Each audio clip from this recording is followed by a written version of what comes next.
الذين هم خلاصة العبد العرباء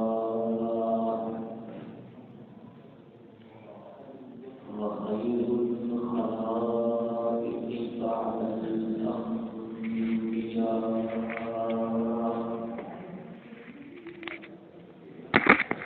أما بعد فأعوذ بالله من الشيطان الرجيم.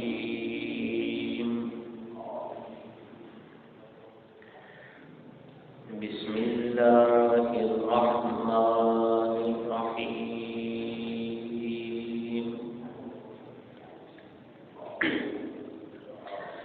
إذا السماء انفطرت وإذا الكواكب انتثرت وإذا البحار فجرت وإذا القبور بعثرت علمت نفس ما قدمت وأخرت. يا أيها الإنسان ما غرك بربك الكريم الذي خلقك فسواك فعدلك في أي صورة ما شاء ركبك. كلا بل تكذبون بالدين وإن عليكم لحافظين كراما كاتبين يعلمون ما تفعلون. إن الأبرار لفي نعيم وإن الفجار لفي جحيم يصلونها يوم الدين وما هم عنها بغائبين.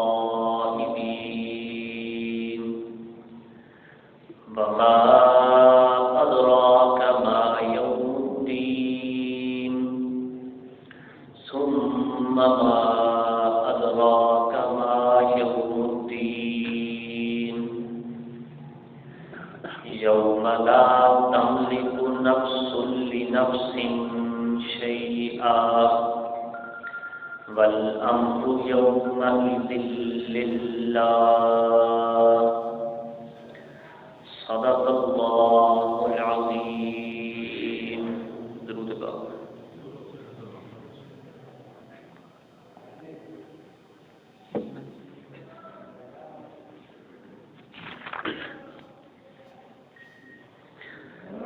گرامی قدر سامعین، درس قرآن کے اس سلسلے میں ہمارا آج کا سبق سورۃ الانفطار ہے. جیسا کہ پہلے ذکر کیا گیا تھا کہ ان آخری صورتوں میں اور قرآن کے اس آخری حصے میں زیادہ تر اللہ تعالی نے قیامت اور اس کے حالات بیان کیے ہیں. اسی طرح یہ بھی ذکر ہوا تھا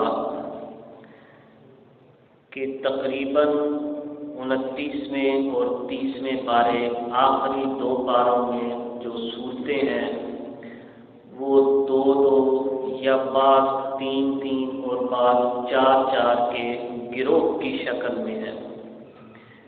یعنی ایک صورت میں ایک مضمون بیان ہوا تو اسی مضمون کی تکمیل اگلی صورت میں کی گئی.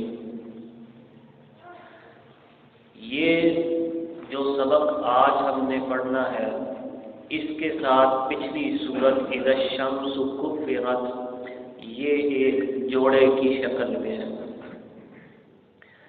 ان دونوں میں کافی زیادہ مماثلت پائی جاتی ہے۔ پچھلی صورت میں قیامت کے 12 احوال 12 بار لفظ اذا کے ساتھ اللہ تعالیٰ نے بیان کیا کہ یہ کام ہوگا، یہ ہوگا، یہ ہوگا۔ پھر اللہ نے ان قسموں کا یا ان حالات کا ایک جواب بتایا، علمت نفس ما احضرت۔ اسی طرح اس اگلی صورت میں سورۃ الانفطار میں 4 بار لفظ اذا بیان کیا، اور پھر 5ویں آیت میں فرمایا علمت نفس ما قدمت واخرت۔ پچھلی صورت میں بھی آسمان کا ذکر کیا، اذا السماء کشطت۔ اس صورت میں بھی فرمایا اذا السماء انفطرت۔ پچھلی صورت میں بھی ستاروں کا ذکر کیا، وَإِذَا النُّجُومُ انْكَدَرَتْ۔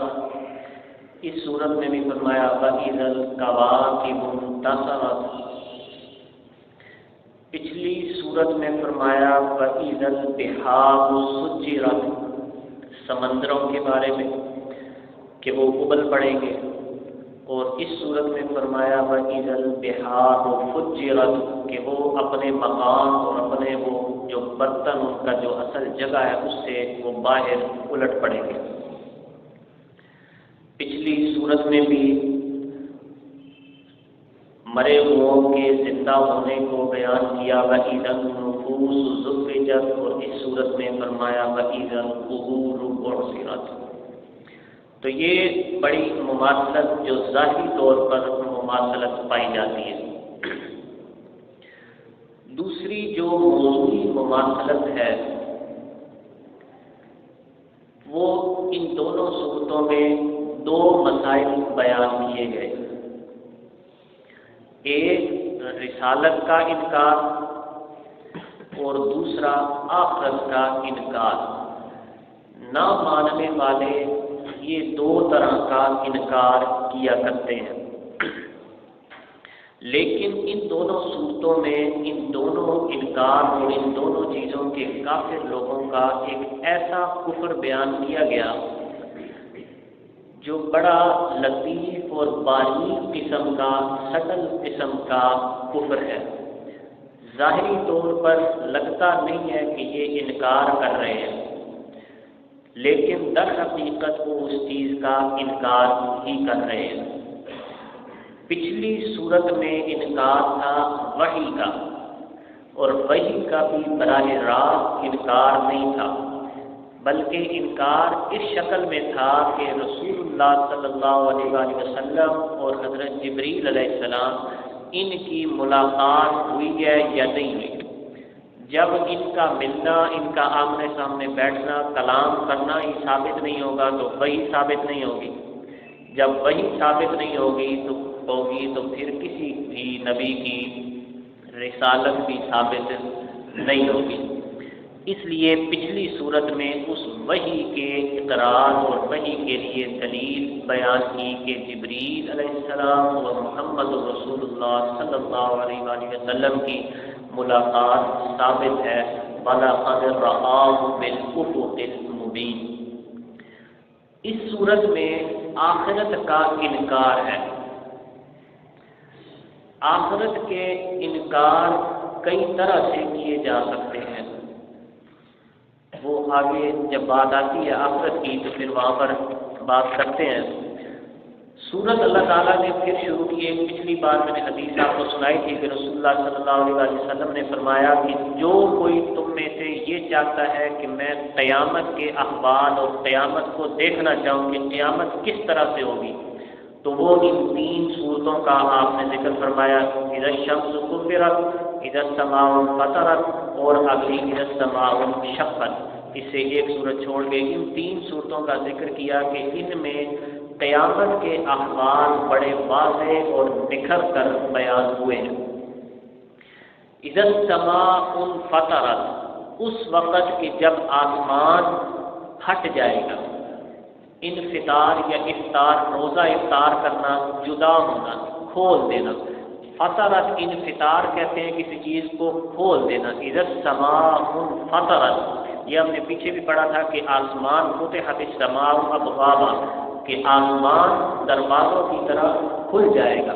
وکانت ابوابا وسیرت الجبال وکانت سرابا، آسمان کھل جائے گا. وَإِذَا الْكَوَاكِبُ انتَثَرَتْ، اس وقت کے جب ستارے بکھر جائیں گے. پیچھے ہم نے اِذَا النُّجُومُ انْكَدَرَتْ کے 2 ترجمے کیے تھے. ایک کیا تھا کہ ستارے ماند پڑ جائیں گے، ان کی روشنی ختم ہو جائے گی. دوسرا ترجمہ یہ کیا تھا کہ ستارے بکھر کر ٹوٹ کر گر جائیں گے. اِذَا الْكَوَاكِبُ انتَثَرَتْ، انتصار، نثر اور نظم، اردو میں ایک نثر ہوتی ہے ایک نظم ہوتی ہے. نظم انہی الفاظ کو ایک طریقے ایک لڑی میں پرو دینے کو کہتے ہیں، اور نثر جو عام ہم زبان استعمال کرتے ہیں، نظم یعنی شاعری، وہی الفاظ ہوتے ہیں لیکن ان کو ترتیب کے ساتھ مسجع، مخفع اور ایک مستقل بحر کے اندر بولتے ہیں، تو وہ نظم کہلاتا ہے. جو موتی بکھرے پڑے ہیں ان کو ہم نثر کہتے ہیں. اذا الکواکب انتثرت، یہ جو ابھی آسمان میں ستارے ہمیں اتنے اربوں خربوں سالوں سے ایک جگہ پر لٹکے ہوئے نظر آ رہے ہیں، یہ اس دن کیا ہوگا؟ یہ بکھر جائیں گے، اپنی اپنی جگہ چھوڑ دیں گے. وَإِذَا الْبِحَارُ فُجِّرَتْ، پچھلی صورت میں فرمایا وَإِذَا الْبِحَارُ سُجِّرَتْ. سُجِّرَتْ اور فُجِّرَتْ میں کیا فرق ہے؟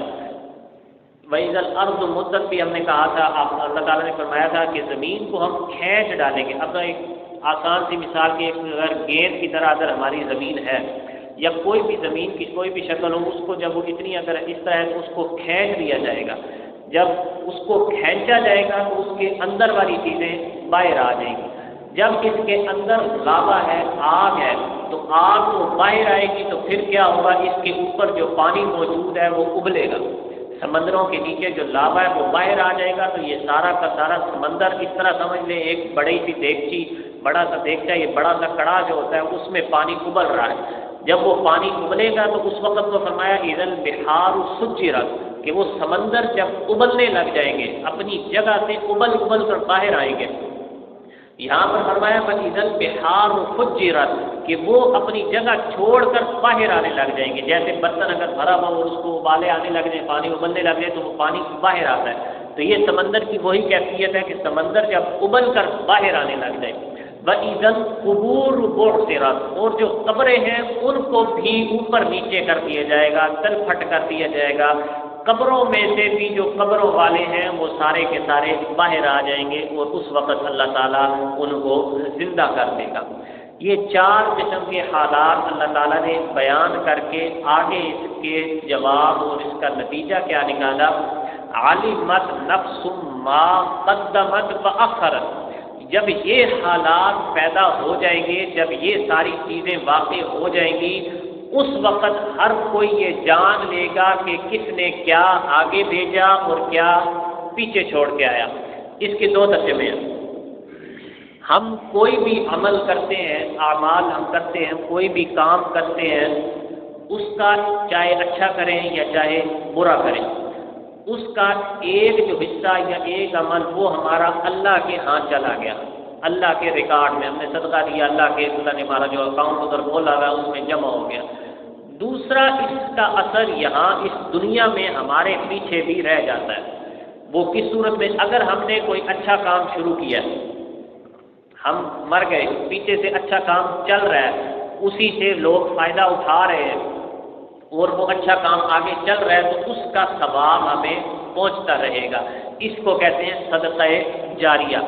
یہ وہ آدھا عمل تو اس نے آگے بھیج دیا، لیکن جو اس نے پیچھے چھوڑا ہے اس کا قیامت تک جب تک وہ اس کا عمل جاری رہے گا تو اس کو ثواب ملتا رہے گا. اسی طرح اگر کسی نے برا کام کیا، کوئی برا کام نیا اس نے شروع کیا اور لوگ اس پر چل پڑے ہیں، کرنے لگ گئے ہیں، تو وہ سیئہ جاریہ بھی ہوگی. صرف صدقہ جاریہ نہیں، برا کام بھی جاری ہو سکتا ہے. اور جب تک وہ برا کام جو اس نے ایجاد کیا ہے لوگ کرتے رہیں گے تو اس کے حساب میں گناہ لکھا جاتا رہے گا۔ اس کی ایک عام سی مثال یہ ہے کہ ہم جو موبائل وغیرہ میں سوشل میڈیا پر ایک ایسی ویڈیو شیئر کرتے ہیں، ایسی تصویر شیئر کرتے ہیں کہ جو گناہ ہے، جس سے گناہ ہوتا ہے، اس گناہ جب تک وہ تصویر ویڈیو جو دیکھتا رہے گا اس کو بھی گناہ ملے گا، اور جس نے وہ ویڈیو یا تصویر شروع کی ہے اس کے کھاتے میں بھی وہ گناہ چلتا رہے گا۔ علمت نفس ما قدمت واخرت، اس دن کیا ہوگا کہ جان لے گا کہ آگے میں نے کیا بھیجا اور پیچھے جو میں چھوڑ کے آیا تھا اس کا میرا کتنا حساب کتاب بن گیا۔ اس وقت سب کچھ سامنے آ جائے گا۔ ابھی تو انکار کرتے ہیں کہ پتہ نہیں قیامت ہوگی، واقع ہوگی، نہیں ہوگی، کیسے ہوگی، کس طرح کی ہوگی، ہم ہڈیاں بچ جائیں گے، ریزہ ریزہ ہو جائیں گے۔ اس وقت جب قیامت واقع ہو جائے گی تو اس وقت تمہاری آنکھوں کے سامنے یہ چیز آ جائے گی۔ پہلا ترجمہ یہ۔ دوسرا ترجمہ اس کا، علمت نفس ما قدمت واخرت، جان لے گی ہر ایک جان، ہر کوئی یہ جان لے گا کہ اس نے مقدم کس کو رکھا اور مؤخر کس کو رکھا۔ ہم نے پیچھے سورۃ النازعات میں پڑھا تھا فَأَمَّا مَن طَغَىٰ، جو سرکش ہو گیا فَآثَرَ الْحَيَاةَ الدُّنْيَا، اور اس نے دنیا کی زندگی کو ترجیح دی، دنیا کی زندگی کو اس نے پریارٹی دی۔ جب بھی اس کے سامنے دو امور آئے، کوئی بھی کام ہم کرنے لگے تو ہمارے سامنے دو راستے ہوتے ہیں، ایک وہ راستہ جو دنیا کا راستہ اور ایک آخرت کا راستہ۔ ہم نے اس میں آخرت کا راستہ چنا یا دنیا کا راستہ چنا؟ اگر ہمارے سامنے دو راستے آئے اور ہم نے ہمیشہ دنیا کا راستہ چنا، ہمارے سامنے راستے آئے کہ شادی پر ہم نے سنت کے مطابق کرنی ہے، یہ رسم و رواج کے مطابق کرنی ہے، ہم نے کہا جی سنت کے مطابق تو ایک نکاح اور ولیمہ ہے وہ بھی کر لیں گے، ساتھ میں یہ دوسری چیزیں بھی کر لیں گے۔ اس نے سنت اس لیے نہیں ادا کی ہے کہ سنت کر رہا ہے، وہ سنت صرف اس لیے ادا کر رہا ہے کہ اس کی مجبوری ہے، ورنہ شادی نہیں ہوتی۔ اور اس نے جب ترجیح دی کہ میرے خاندان والے کیا کہیں گے، میں یہ رسم نہیں کروں گا تو ناک کٹ جائے گی، دنیا والے کیا کہیں گے، اس نے اللہ کو ترجیح نہیں دی ہے، اس نے ترجیح اپنے خاندان والوں کو دی ہے۔ پھر میں نے آپ کو ایک واقعہ سنایا تھا کہ ایک بزرگ آخری عمر میں انہوں نے پوتے کی شادی کی تو انہوں نے کہا جی یہ تو میں نے کام کرنا ہی کرنا ہے۔ اس وقت انہوں نے کس چیز کو ترجیح دی؟ اللہ ان کی مغفرت فرمائے، بہت ہو چکے ہیں بہرحال، اس وقت انہوں نے ترجیح کس کو دی؟ اللہ کے کام کو دی، اللہ کے حکم کو دی۔ وآثر الحیات الدنیا، اس وقت اس نے ترجیح دی تو دنیا کی زندگی کو ترجیح دی، اس وقت اس نے ترجیح دی تو دنیا والوں کو ترجیح دی کہ آخرت میں تو ہوگا جو ہوگا وہ دیکھا جائے گا، دنیا والے پھر مجھے کیا کہیں گے، دنیا والے مجھے زندہ نہیں رہنے دیں گے، باتیں کریں گے۔ اس وقت اس نے اللہ کو راضی کرنے کے بجائے لوگوں کو راضی کرنے کا سوچا، یا اللہ کو راضی کرنے کے بجائے اس نے اپنے نفس کو راضی کیا۔ اس کا دل چاہ رہا ہے کہ میں یہ کام کروں، اللہ چاہ رہا ہے کہ وہ یہ کام کرے۔ اس وقت اس نے کس کو ترجیح دی؟ وآثر الحیات الدنیا، اس وقت بھی اس نے ترجیح دی تو دنیا کو دی، ترجیح دی تو اس نے اپنے نفس کو دی، ترجیح دی تو اس نے لوگوں کی خواہشات اور لوگوں کی خوشی کو دی، اس نے اللہ کی خوشی کو مد نظر نہیں رکھا۔ تو قیامت کے دن وہ جان لے گا علمت نفس ما قدمت واخرت، اس وقت یہ چیز بڑی واضح ہو جائے گی، سامنے آ جائے گی، کھل کر واضح ہو جائے گی کس چیز کو اس نے مقدم کیا تھا اور کس چیز کو اس نے ہمیشہ مؤخر کیا، کس چیز کے پیچھے وہ چلتا رہا اور کس چیز کو اپنی پس پشت ڈالے رکھا اس نے۔ اس دن یہ واضح ہو جائے گا، یہ چیزیں اس دن سامنے آ جائیں گی، یہ کھل کر سامنے آ جائے گا کہ کیا تم دنیا کو ترجیح دیتے تھے یا آخرت کو ترجیح دیتے تھے۔ وآثر الحیات الدنیا، پیچھے ہم نے پڑھا تھا، اور پھر اس کا نتیجہ اللہ نے کیا بتایا تھا؟ فإن الجحیم هی المأوى، وہی لوگ تھے، وہی لوگ ہیں جو دنیا کو ترجیح دیتے ہیں۔ اللہ نے کئی جگہ پر فرمایا بل تؤثرون الحیات الدنیا، تم تو دنیا کی زندگی کو ترجیح دیتے ہو۔ ترجیح دینے سے اب یہ مراد نہیں ہے کہ ہم کہیں گے جی ہم واقعی ترجیح دیتے ہیں، ہم وہ زبانی طور پر تو نہیں ترجیح دیں گے، نہیں جی ہم تو آخرت کے لیے کرتے ہیں۔ عملی طور پر دیکھیں یہ قرآن کس لیے ہے؟ قرآن صرف سن کر یاد کرنا اور بس سن لیا یہ باتیں ہیں وہ قرآنی برکت کے لیے سننے کے لیے نہیں ہے، قرآن عمل کرنے کے لیے ہے کہ ہم نے قرآن کے مطابق کتنا عمل کیا۔ ہمارے سامنے جب دو امور آئے تو ہم نے کس کو چنا؟ اللہ کی بات کو چنا یا اپنی بات کو چنا؟ کس کو ترجیح دی؟ لوگوں کی لوگ باتیں کریں گے جی میں جنازے پر بعد میں دعا نہیں کروں گا تو میرے فلان ناراض ہو جائیں گی، دنیا والے کیا کہیں گے، میں یہ کام نہیں کروں گا، میں آپ کو کام گنوانے لگوں تو بڑے بڑے کام ہیں۔ اللہ کے لیے ہم نے کیا کیا؟ آپ سارے دن کا اندازہ کر لیں، پورے 24 گھنٹے میں ہم اللہ کے لیے کیا کرتے ہیں اور دنیا کے لیے ہم کیا کرتے ہیں؟ اللہ کے لیے ہم نے کتنا وقت نکالا؟ 5 نمازیں پڑھ لی، 5 نمازوں میں زیادہ سے زیادہ گھنٹہ لگ جاتا ہے۔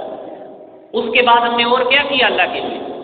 اپنی زندگی میں اللہ کے لیے ہم نے کتنا وقت نکالا، اس کے رسول کے لیے کتنا وقت نکالا، اور ہم نے دنیا کے لیے کتنا وقت نکالا؟ پھر ہم کیسے کہہ سکتے ہیں کہ ہم نے دنیا کو ترجیح نہیں دی؟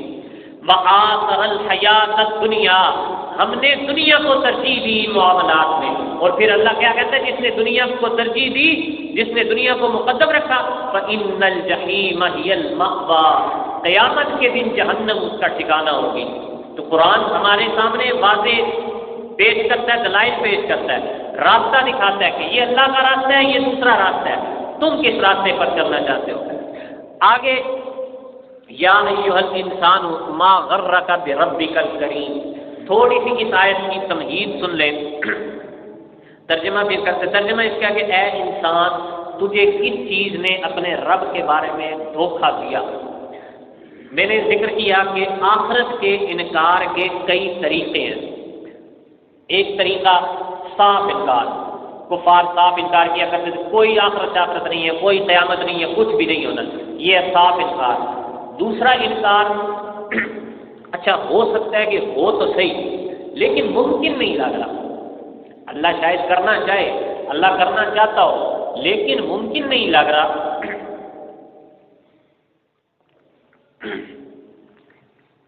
ممکن کیوں نہیں ہے؟ اللہ نے فرمایا نا وَضَرَبَ لَنَا مَثَلًا وَنَسِيَ خَلْقَهُ قَالَ مَن يُحْيِي الْعِظَامَ وَهِيَ رَمِيمٌ، وہ انسان جس کو ہم نے پیدا کیا، گندے پانی کے قطرے سے ہم نے ایک انسان کو کھڑا کر دیا، وہ آج ہمارے مقابلے میں مثالیں دیتا ہے، کہتا ہے مَن يُحْيِي الْعِظَامَ وَهِيَ رَمِيمٌ، جب میں مٹی ہو جاؤں گا، بھربھری ہڈیاں ہو جاؤں گا تو پھر مجھے کون زندہ کرے گا؟ ایک یہ طریقہ ہے کہ ممکن نہیں ہے جی، ہماری یہ دیکھیں ہڈیاں ختم ہو جائیں گی، کہاں کی کہاں پہنچ جائیں گی، کوئی جل گیا، کوئی ڈوب گیا، کوئی دفن ہو گیا، اس کی ہڈیاں ریزہ ریزہ ہو گئی۔ اب جو 100 سال یا 200 سال پہلے جہاں میں دفن ہوئے، ضروری تو نہیں ان کی قبریں وہی ہوں، ہو سکتا ہے ان قبروں کے اوپر کہیں عمارتیں سے بچ چکی ہوں۔ تو یہ ایک دوسرا انداز ہے اس کے انکار کا، یہ بھی ایک واضح انکار ہے۔ پھر انکار کی ایک قسم ہے جو واضح انکار نہیں ہے، انکار کی ایک قسم یہ ہے کہ ٹھیک ہے جی قیامت تو ہوگی، اللہ نے قیامت تو برپا کرنی ہے، جزا سزا تو دینی ہے، لیکن ہم جو لوگ ہیں نا، ہم اللہ کے بڑے پسندیدہ ہیں، ہمیں اللہ نے کچھ نہیں کہنا، ہمارے پاس یہ فلاں فلاں فلاں سفارشی ہیں، وہ ہماری سفارش کریں گے۔ جیسے یہودی کہتے تھے نحن ابناء اللہ واحباؤہ، ہم تو اللہ کے بیٹوں کی طرح ہیں، ہم اللہ کے بیٹوں کی طرح اور اس کے پیاروں کی طرح ہیں، ہمیں اللہ جہنم میں نہیں پھینکے گا۔ اگر اللہ نے ہمیں جہنم میں پھینکا بھی صحیح تو ہم زیادہ عرصہ نہیں رہیں گے، چند ایک دن رہیں گے۔ وہ یہودی اپنے عقیدے کے مطابق کہتے ہیں کہ ہم سے وہ غلطی ہوئی تھی جو ہم نے بچڑے کی پوجا کی تھی، ہمارے آباء و اجداد نے، اس کی سزا دینے کے لیے ایام معدودات اللہ تعالیٰ کہتے ہیں کہ وہ کہتے ہیں ہم چند ایک دن تو جہنم میں رہیں گے۔ یہ بھی ایک انداز ہے انکار کا کہ ٹھیک ہے جی جہنم دوسروں کے لیے ہوگی، ہمارے لیے نہیں ہے، ہمارے لیے اللہ نے بات دوسروں کو دکھانے کے لیے کہ میں نے عدل کیا جی ہمیں پھینک دے گا، لیکن اللہ پھر چپکے سے ہمیں نکال دے گا۔ یہ بھی ایک طریقہ ہے۔ جو انکار کا طریقہ یہاں پر ہے یا ایھا الانسان ما غرک بربک الکریم، یہ ہمارے یہاں کیا ہے۔ انکار کا یہ طریقہ عام طور پر جو دنیا والے پڑھے لکھے ہوتے ہیں نا، یہ اس طرح کے لوگ کرتے ہیں۔ اللہ تو بڑا رحیم کریم ہے، اللہ بڑا مہربان ہے، 70 ماؤں سے زیادہ اللہ پیار کرنے والا ہے، اللہ اپنے بندوں کو آگ میں پھینک کر کیا کرے گا؟ اللہ کو کیا مل جائے گا؟ اللہ کو کوئی آگ میں اللہ کسی کو پھینکے نہ پھینکے، اللہ کی بادشاہت میں کوئی فرق ہے؟ کوئی فرق نہیں۔ یہ اللہ نے جو جہنم اور قیامت اور اس کے احوال ذکر کیے ہیں، جہنم کی قیامت کے عذاب کے، یہ اللہ نے اس لیے نہیں کیا کہ اللہ نے باقی کو پھینکنا ہے، جلانا ہے۔ اللہ نے جلا کے کیا کرنا ہے؟ یہ اللہ نے ہمیں ڈرانے کے لیے کیا ہے۔ اللہ ہمیں نہیں پھینکے گا۔ یہ ایک بڑا لطیف اور سٹل قسم کا انداز ہے۔ یا ایھا الانسان ما غرک بربک الکریم، کہ شان کریمی اس کی بڑی ہے۔ کریم کا لفظ ہمارا ترجمہ اس میں نہیں ہوتا ہے، اردو میں اس کا کوئی واضح ترجمہ نہیں ہے۔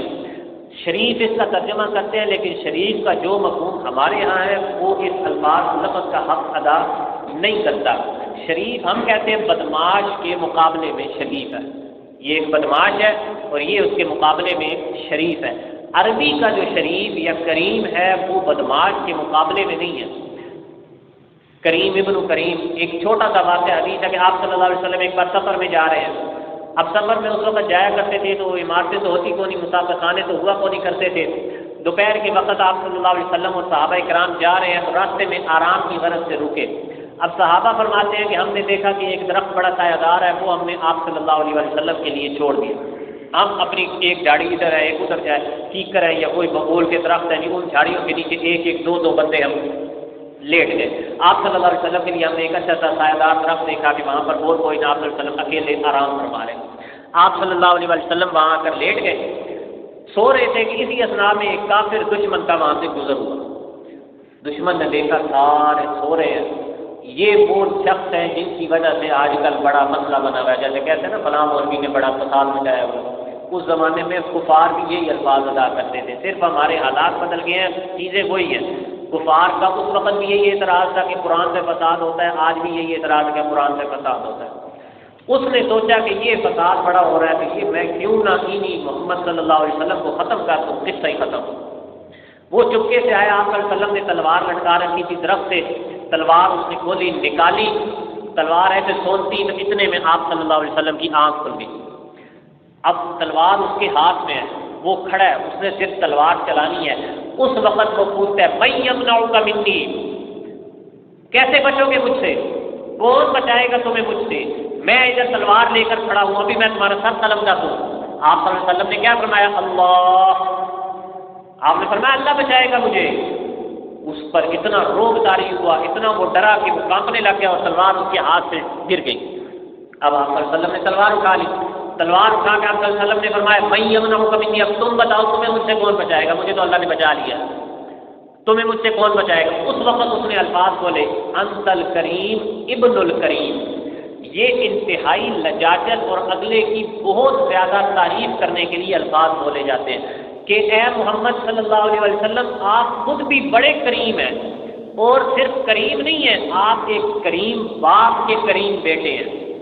یہ سارے شرافت کے جو الفاظ ہیں نا، کریم، اب اردو میں اس کا مفہوم شاید ہمارے ذہن میں نہ بن سکے، لیکن جو عربی میں اس کا مفہوم ہے وہ بہت اعلیٰ مفہوم ہے، کیونکہ اب رب کے ساتھ بھی اللہ نے فرمایا کہ ربک الکریم، کریم وہ بڑا ہے رب، اللہ بڑا کریم رب ہے، بڑی رحمتیں کرنے والا ہے۔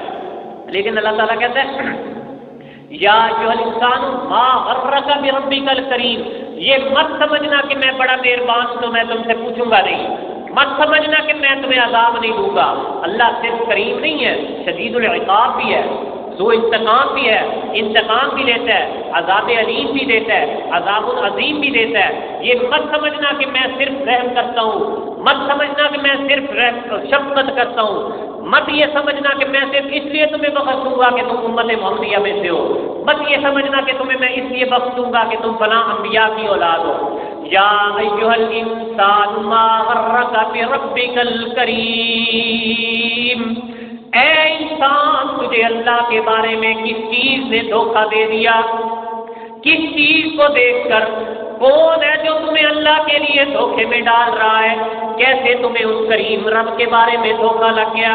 الذی خلقک فسواک فعدلک، وہی تو رب ہے جس نے تمہیں پیدا کیا جب تم کچھ بھی نہیں تھے، تمہارا ذکر بھی نہیں تھا، تمہارا نام و نشان بھی نہیں تھا، تمہیں اللہ تعالیٰ نے پیدا کر دیا، پھر پیدا نہیں کیا، فسواک، اس نے تمہارے تمام اعضاء کو بڑے اچھے طریقے سے بنایا، فعدلک، اعتدال بھی رکھا، اس نے عدل بھی قائم رکھا، وہ عادل بھی ہے، وہ خالق بھی ہے، اس نے تجھے بنایا بھی نہیں، پیدا بھی کیا لیکن عدل کے ساتھ۔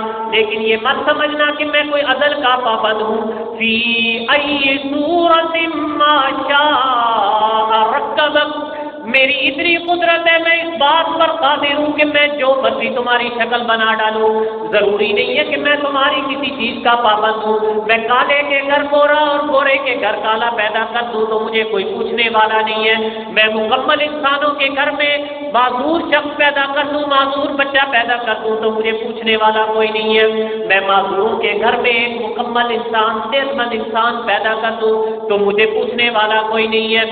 فی ای صورت ما شاء رکبک، میں بروں کے گھر میں اچھے پیدا کر دوں اور اچھوں کے گھروں میں برے پیدا کر دوں، میں چاہوں تو نوح کے گھر میں وہ کافر بیٹا بھی پیدا کر دوں، اور چاہوں تو آزر جیسے گھر میں ابراہیم کو پیدا کر کے اپنی توحید کی شمع کو جلا دوں۔ تم کیسے کہہ سکتے ہو کہ میں اتنا کریم ہوں کہ میں تمہیں انتقام نہیں لوں گا، میں تمہیں عذاب نہیں دوں گا؟ کرامت کا مطلب یہ مت سمجھنا، رحمت کا مطلب یہ مت سمجھنا کہ میں تم سے پوچھوں گا کچھ نہیں، کہ میں تم سے سوال جواب نہیں کروں گا، میں تم سے حساب کتاب نہیں لوں گا۔ نہیں، جب میں نے تمہیں پیدا کیا میں نے اس وقت بھی عدل کیا، میں نے جب تمہیں پیدا کیا تو اس وقت بھی عدل کیا۔ مت سمجھنا کہ جب میں تمہیں ختم کروں گا تو اس وقت میں تمہارے ساتھ عدل نہیں کروں گا۔ میں نے جب تمہیں پیدا کیا تو کچھ نہیں تھا، تو میں نے تمہیں پیدا کر دیا۔ فی ای صورت ما شاء رکبک، پھر اپنی مرضی سے میں نے تمہاری صورتیں بنائی، تمہاری تصویر بھی بنائی۔ تو یہ یاد رکھنا، میں جو اپنی مرضی سے تمہاری صورت بنا سکتا ہوں تو آخرت میں بھی اپنی مرضی سے تمہارے ساتھ جو چاہوں وہ کر سکتا ہوں۔ کلا بل تکذبون بالدین، نہیں بلکہ تم کیا کرتے ہو، تم اللہ کی رحمت کا بہانہ کر کے دراصل کیا کرتے ہو، تم اللہ کی رحمت اور شفقت کا بہانہ کر کے دراصل کیا کر رہے ہو؟ بل تکذبون بالدین، تم ظاہری طور پر تو نہیں کہتے ہو کہ ہم آخرت کا انکار کرتے ہیں، لیکن دراصل تکذبون بالدین، دراصل تم قیامت کا انکار کر رہے ہو، فیصلے کے دن کا انکار کر رہے ہو، اس دن کا انکار کر رہے ہو جس دن میں تم سے حساب کتاب لوں گا۔ میں تم سے دیکھوں گا کہ تم نے کتنی نیکیاں کی اور کتنی برائیاں کی، میں دیکھوں گا کہ تم نے کس کس موقع پر میری بات کو مقدم رکھا، میں دیکھوں گا اور میں تمہیں بتاؤں گا تم نے کس کس موقع پر مجھے پیچھے کر کے دنیا کو آگے مقدم رکھا۔ میں اس وقت تمہارے سامنے لے آؤں گا کہ تم نے کیا کیا کیا دنیا میں تمہیں ایسی کتاب سامنے رکھوں گا کہ اس میں کوئی بھی چیز، تمہاری زندگی کا کوئی بھی گوشہ، تمہاری زندگی کا کوئی بھی منٹ اور تمہاری زندگی کا کوئی بھی دن اور پہر کوئی بھی اس سے مخفی نہیں ہوگا، سب کچھ اس میں موجود ہوگا۔ کلا بل تکذبون بالدین، لیکن تم کیا کر رہے ہو کہ آخرت کے دن کا انکار کر رہے ہو۔ وَإِنَّ عَلَيْكُمْ لَحَافِظِينَ، کیسے بے وقوف لوگ ہو، کیسے تم پاگل ہو، کس طرح تم انکار کر سکتے ہو، حالانکہ ہر وقت تمہارے اوپر میں نے اپنے محافظ لگا رکھے ہیں۔ فرشتے تمہارے اوپر جو تمہیں نظر نہیں آ رہے ہیں وہ ہر وقت تمہاری حفاظت میں لگے ہوئے ہیں، تمہارے ہر کام اور ہر پہلو پر نظر رکھے ہوئے ہیں، ہر چیز کا ریکارڈ مرتب کر رہے ہیں۔ کرامن کاتبین، وہ بڑے کریم ہیں، بڑے شریف ہیں، کبھی جھوٹ بھی نہیں لکھیں گے، اور یہ بھی نہیں ہے کہ صرف اپنے حافظے میں لکھے، کاتبین لکھ کر یاد کرتے ہیں، لکھ رکھا ہے انہوں نے۔ ایک کتاب تیار ہو رہی ہے، تمہاری زندگی کی سوانح حیات تیار ہو رہی ہے۔ یعلمون ما تفعلون، کسی بھی وقت تم کچھ بھی کر رہے ہو تو وہ ان کے سامنے ہے، وہ سب کچھ لکھ رہے ہیں، دیکھ رہے ہیں، یہ نہیں کہ وہ دور بیٹھے ہیں۔ وَإِنَّ عَلَيْكُمْ، وہ تمہارے بالکل ساتھ تمہارے اوپر مسلط کیے ہوئے ہیں، وہ مسلط شدہ محافظ تمہیں دیکھ رہے ہیں، لکھ رہے ہیں، تم کیسے اس دن کا انکار کر رہے ہو۔ کلا بل تکذبون بالدین، تم کس بے وقوفی میں پڑے ہوئے ہو کہ اس وقت تم انکار کر رہے ہو۔ وَإِنَّ عَلَيْكُمْ لَحَافِظِينَ، جب وہ محافظ تمہارے اوپر ساتھ لگے ہوئے ہیں، وہ تمہاری حفاظت کر رہے ہیں۔ کِرَامًا کَاتِبِینَ یعلمون ما تفعلون، وہ جان رہے ہیں، وہ لکھ رہے ہیں جو کچھ تم کر رہے ہو۔ یا اللہ، اس کا نتیجہ کیا ہوگا، پھر کیا فائدہ ہوگا؟ وہ لکھ رہے ہیں تو اگر وہ نہ لکھے تو کیا ہوگا؟ انہوں نے لکھ لیا تو کیا ہو جائے گا؟ اللہ تعالیٰ کہتا ہے ان الابرار لفی نعیم، اس دن میں یہ نتیجہ نکالوں گا، ابرار لوگوں کو نیکوکاروں کو میں الگ کر لوں گا۔ وَامْتَازُوا الْيَوْمَ أَيُّهَا الْمُجْرِمُونَ، آواز لگا دوں گا کہ آج مجرم لوگ الگ ہو جائیں، نیک لوگ الگ ہو جائیں، دو گروہ بنا لیں، نیک ایک طرف ہو جائیں اور بد دوسری طرف ہو جائیں۔ وَامْتَازُوا الْيَوْمَ أَيُّهَا الْمُجْرِمُونَ، الگ ہو جائے وہ مجرم لوگ جو زندگی میں دنیا کو ترجیح دیتے رہے، جب ان کے سامنے دو راہیں آئیں تو انہوں نے اللہ کی بات کو ماننے کے بجائے لوگوں کی باتوں کو ترجیح دی، انہوں نے بہانے لگائے کہ اللہ تو بڑا رحیم اور کریم ہے، اللہ کو آئے گا، قیامت کے دن آئے گی، قیامت آئے گی تو دیکھا جائے گا، ابھی تو میں نے ان برادری کا منہ بند کرنا ہے، میں نے اپنے رشتہ داروں کا منہ بند کرنا ہے، اس وقت میں نے اپنے رشتہ داروں کو دیکھا، قیامت کو میرے پس کچھ ڈال دیا، قیامت آئے گی تو دیکھی جائے گی، اللہ بڑا رحیم اور کریم ہے۔ اللہ نے اسی لیے تو فرمایا میری کرامت اور میری رحمت تمہیں دھوکے میں نہ ڈال دے۔ یا ایھا الانسان، اے انسان، ما غرک بربک الکریم، اس مہربان رب کے بارے میں کس چیز نے تمہیں دھوکے میں ڈال دیا؟ تم کیوں اس کی رحمت اور شفقت کی وجہ سے دھوکے میں پڑ گئے؟ اس نے اگر تم پر رحم کیا، اس نے تم پر رحمان بن کر اپنی رحمتیں نچھاور کی، اس نے تمہاری پیدائش سے پہلے تم پر اپنی رحمتیں نچھاور کرنا شروع کر دی، اس نے اس وقت بھی تمہیں اکیلا نہیں چھوڑا جب تم ماں کے پیٹ میں 3 اندھیروں میں تھے، اس نے اس وقت بھی تمہاری خوراک کا خیال رکھا، تمہاری ضرورتوں کا خیال رکھا، پھر تمہاری پیدائش کے لیے ثم السبیل یسرا، تمہاری پیدائش کے لیے اس نے راستہ بھی آسان کر دیا، پھر تم زندگی میں آئے، دنیا میں آئے تو دنیا میں تمہاری تمام ضروریات کا خیال رکھا، اس نے تمہارے لیے یہ دنیا بنا دی، تمہارے لیے یہ زمین بنا دی، یہ کھیتیاں، یہ پھل، یہ باغات، یہ تمہارے لیے اللہ نے پیدا کر دیے، متاعا لکم ولانعامکم، یہ ساری دنیا کی چیزیں تمہاری خدمت میں اور تمہارے جانوروں کی خدمت میں لگ گئی، لیکن تم نے کیا کیا؟ وآثر الحیات الدنیا، تم نے انہی چیزوں کو مقصود بنا ڈالا، تم نے انہی چیزوں کو اپنی آخرت کے مقابلے میں ترجیح دے ڈالی، تم نے یہی سمجھا کہ آخرت تو آئے گی تو اللہ بڑا رحیم اور کریم ہے۔ چاہیے تو یہ تھا کہ اللہ نے جب تم پر اتنی رحمتیں کی، اتنی شفقتیں کی، تو تم مزید اس کی باتوں کو مانتے، اس کے شکر گزار بنتے۔ آپ صلی اللہ علیہ وسلم نے ایک بار فرمایا کہ دیکھو لوگوں، استغفار کیا کرو، میں دن میں ایک دن میں تقریباً 100 سے زیادہ بار استغفار کرتا ہوں۔ صحابہ نے پوچھا یا رسول اللہ، حضرت عائشہ رضی اللہ تعالیٰ عنہا نے پوچھا یا رسول اللہ آپ کیوں اتنی مشقت کرتے ہیں؟ آپ رات کو جاگ کر اتنا آپ قیام کرتے ہیں، نمازیں پڑھتے ہیں، آپ کے پیروں پر برم پڑ جاتا ہے، پاؤں آپ کے سوکھ جاتے ہیں، تھکن سے آپ چور ہو جاتے ہیں، لیکن آپ اللہ کے سامنے کھڑے رہتے ہیں۔ یا رسول اللہ آپ کو تو اللہ نے یہ کہہ نہیں دیا کہ اے میرے نبی تمہارا کوئی گناہ بھی نہیں ہے، تم کوئی گناہ کر ہی نہیں سکتے ہو، بلکہ اللہ تعالیٰ نے تم گناہوں کو کہہ دیا کہ یہ میرا معصوم نبی ہے، اس نبی کے قریب بھی نہیں آنا۔ یا رسول اللہ آپ کیوں اتنی محنت مشقت کیا کرتے ہیں؟ آپ صلی اللہ علیہ وسلم نے کیا جواب دیا؟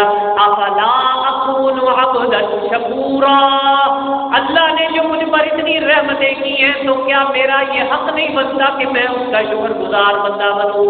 اور یہاں پر بھی اسی لیے فرمایا یا ایھا الانسان ما غرک بربک الکریم، اے انسان اس رب کی شفقت اور رحمت نے تمہیں کس دھوکے میں ڈال دیا؟ اس رب کی رحمتوں اور شفقتوں کا تقاضا تو یہ تھا کہ تم مزید اس کے شکر گزار بنتے، لیکن تم نے کیا کیا؟ تکذبون بالدین، تم تو آخرت کے دن کا انکار کر بیٹھے۔ پھر اللہ تعالیٰ یا اللہ یہ کیا ہوگا؟ انکار جو میں کر بیٹھا ہوں تو میں نے انکار کر دیا تو کیا ہو جائے گا؟ ان الابرار لفی نعیم، نیک لوگوں کو میں نعیم اور جنت کی نعمتوں میں رکھوں گا، ان کو ایسی ایسی نعمتیں عطا کروں گا جو یہاں کی نعمتوں کا تصور بھی نہیں تم کر سکتے، تم یہاں رہ کر ان نعمتوں کا تصور بھی نہیں کر سکتے۔ مثالیں دینے کے لیے تو اللہ نے کہہ دیا کہ اس کی ایک اینٹ سونے کی اور ایک چاندی کی ہوگی، اور جو گارا ہوگا وہ لؤلؤ اور مرجان کا ہوگا، موتیوں کا گارا ہوگا، اور تمام پھلوں کا اللہ نے ذکر کیا کہ اس طرح کے وہاں پر حالات ہوں گے، وہ جنتیں ہوں گی، لیکن وہ جنتیں ایسی ہیں جو ہمارے تصور میں نہیں آ سکتی ہیں۔ ہم ان چیزوں کے ساتھ تھوڑا سا امیجن تو کر سکتے ہیں کہ اس طرح ہوگا، لیکن در حقیقت وہ کیا چیزیں ہیں وہ ہمارے تصور سے دور ہیں۔ وَإِنَّ الْفُجَّارَ لَفِي جَحِيمٍ، اس کے مقابلے میں جب گناہگار لوگ، نافرمان لوگ، وہ لوگ جنہوں نے ہمیشہ اللہ کی بات کو پیچھے رکھا اور دنیا کو انہوں نے آگے رکھا، ان کا مطمع نظر پیدا ہوئے تو ان کا مطمع نظر یہ تھا کہ میں دنیا میں یہ کر لوں اور وہ کر لوں، دنیا کی میں یہ چیز حاصل کر لوں، میں یہ چیز کر لوں تو وہ حاصل ہو جائے گا، میں اتنا عہدہ یہ حاصل کر لوں، میں اتنا مال و دولت اکٹھا کر لوں تو زندگی میری آسان ہو جائے گی۔ تم نے اس زندگی کو آسان بنانے کے لیے تو بڑی محنتیں کی، صبح سے شام تک تم نے اپنے خون پسینہ بہایا، لیکن جو آخرت کی زندگی تھی اس کے لیے تم نے کیا کیا؟ آخرت کی زندگی تم نے صرف اس لیے رکھ لی کہ وہ رب بڑا رحیم اور کریم ہے، وہ بڑا شفیق رب ہے، وہ ہمیں چھوڑ دے گا۔ نہیں وَإِنَّ الْفُجَّارَ لَفِي جَحِيمٍ، اس دن میں گناہ گاروں کو، نافرمانوں کو، باقی لوگوں کو جہنم میں ڈالوں گا۔ یصلونها یوم الدین، قیامت والے دن میں ان کو اس میں ڈال دوں گا، وہ اس میں ڈال دیے جائیں گے۔ وما هم عنها بغائبین، جب ایک بار جہنم میں ڈال دیے جائیں گے تو پھر وہاں سے نکلنے کا راستہ کوئی نہیں ہوگا، وہاں سے وہ کبھی غائب نہیں ہوں گے کہ جل کر راک ہو جائے، ختم ہو جائے، یہ نہیں ہوگا۔ جب ایک بار اس میں ڈال دیا تو خالدین فیہا، جو جنت میں چلے گئے وہ ہمیشہ کے لیے جنت میں چلے گئے، جو جہنم کے لیے جن کا فیصلہ ہو گیا وہ جہنم میں چلے گئے۔ اگر ان میں ایمان رتی برابر بھی ایمان نہیں ہے تو وہ ہمیشہ اسی کے اندر رہیں گے اور وہ کبھی وہاں سے غائب نہیں ہوں گے۔ وما ادراک ما یوم الدین، اللہ کہتے ہیں تمہیں کیا پتہ ہے کہ وہ کون سا دن ہے، وہ کس طرح کا دن ہوگا، تم کیا جانتے ہو اس کے بارے میں؟ وہ فیصلے کا دن، وہ قیامت کا دن کیسا ہوگا، وہ یوم الدین کیسا ہوگا، جس کا مالک یوم الدین وہ ہے، وہ کس طرح کا دن ہوگا۔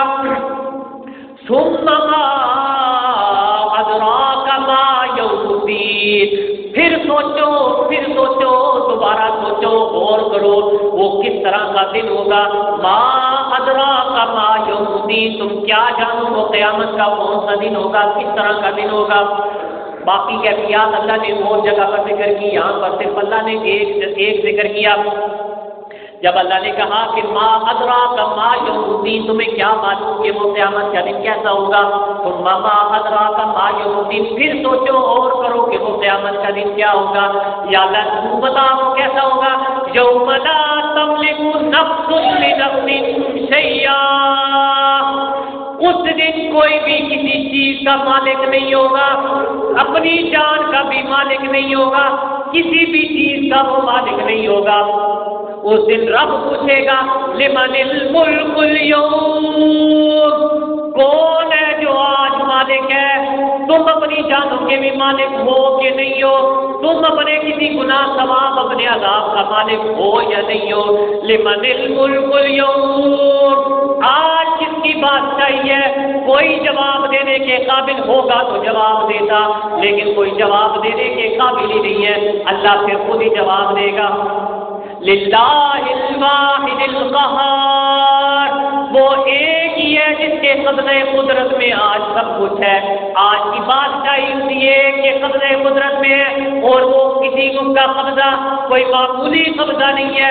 واحد القہار، وہ بڑی طاقت والا ہے، بڑی عظمتوں والا ہے، بڑے غصے والا ہے، اس کے پاس تمام کی تمام طاقتیں ہیں۔ یہاں پر بھی اللہ نے یہی فرمایا یوم لا تملک نفس لنفس شیئا، کون ہے جو آج کوئی اپنی جان کا بھی مالک ہوگا؟ کوئی بھی اپنی جان کا بھی مالک نہیں ہوگا، دور کی بات ہے کہ وہ کسی دوسری چیز کا بھی مالک ہو۔ زمین میں ہم کہتے ہیں فلاں چیز کے مالک ہیں، فلاں زمین ہماری ہے ہم اس کے مالک ہیں، فلاں مال و دولت کے ہم مالک ہیں، ہمارے فلاں رشتہ دار ہیں، لیکن اللہ نے پچھلے سورت میں فرما دیا تھا وصاحبتہ وبنیہ، اس کو سب کچھ چھوڑ کے چلے جائیں گے، نہیں اس وقت کوئی دیکھے گا کہ کون اس کے ساتھ کھڑا ہے اور کون اس کے ساتھ نہیں کھڑا۔